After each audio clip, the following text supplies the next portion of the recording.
En appui aux mesures de prévention prises par la Direction générale du CNHU face au Covid-19, le professeur Akoko Kinde Gaza, chef service des laboratoires de microbiologie et d'hématologie, fait le point des actions au niveau des laboratoires.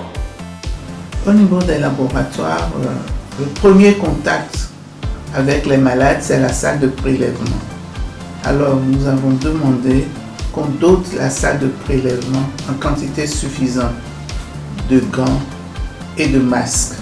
À défaut de masques, qu'on ait les bavettes. On veillait à ce que les usagers, lorsqu'ils attendent leur tour sur le banc d'attente, ils doivent être à 1 mètre de celui qui est devant eux ou celui qui est après eux.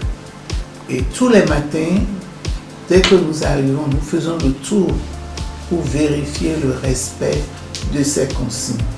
Non seulement au niveau du hall d'attente, mais également dans la salle de prélèvement.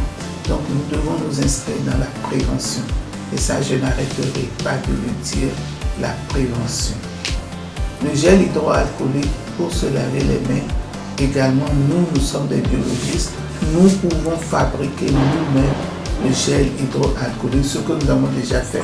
En dépit de ces avancées, le personnel soignant reste préoccupé et les usagers semblent manquer d'informations. Je pourrais dire que du côté du personnel médical, on est plutôt inquiet par rapport à la quantité de masques et de gants disponibles. Il faudrait qu'on ait en quantité suffisante. Pour le moment, on est approvisionné, mais on espère que ça va continuer. Mais par rapport aux usagers, il faut leur expliquer.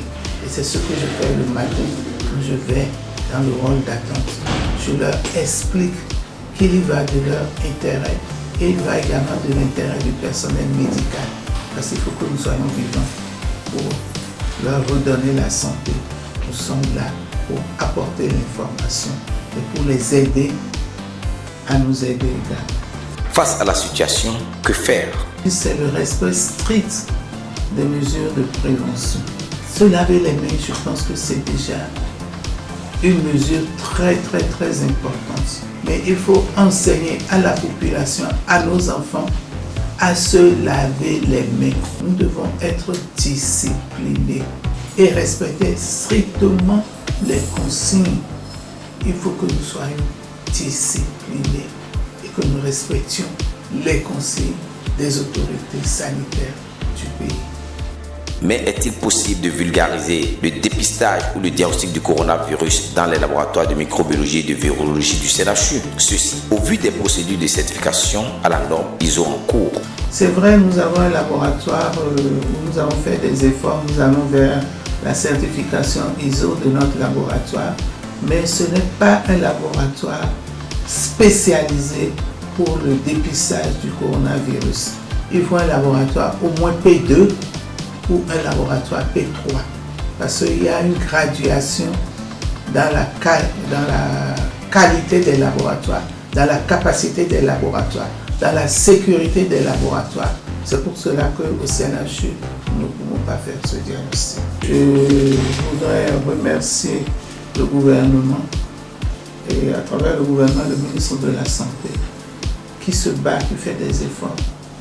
Mais on n'insistera jamais assez que le personnel médical soit vraiment privilégié pour qu'on n'assiste pas à l'hécatombe dans nos rangs.